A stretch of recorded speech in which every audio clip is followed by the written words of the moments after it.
Listen, trust is the most precious commodity that a Christian has. Everything else is secondary. Trust can be the 5-letter word that is at the heart of the Christian life.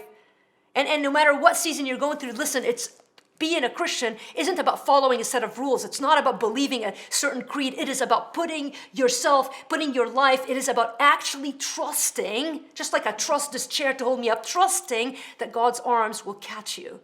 So trusting God demands humility and the admission that I don't know the way out.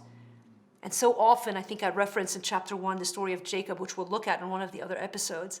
But you wonder so much about so many of those stories in Scripture where people hit rock bottom, and it is only when you hit rock bottom, Samson comes to mind. There are others where you hit rock bottom, and that's when you realize, man, I can't get myself out of this mess. I've been there.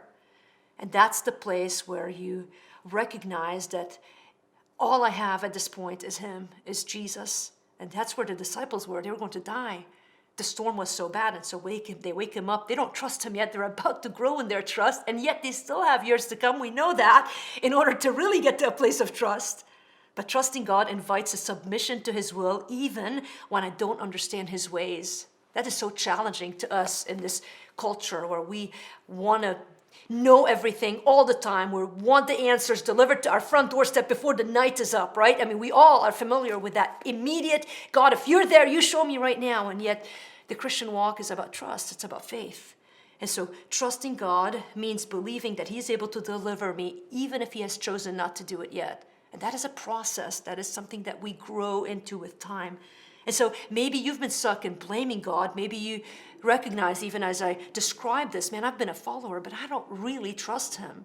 And pain is often that trigger that God uses in order to get us to a place of recognizing, man, I need the Lord, and I need Him more than just at salvation. I need Him daily to save me from my propensity to try to fix this life on my own, to try to get the answers on my own. And so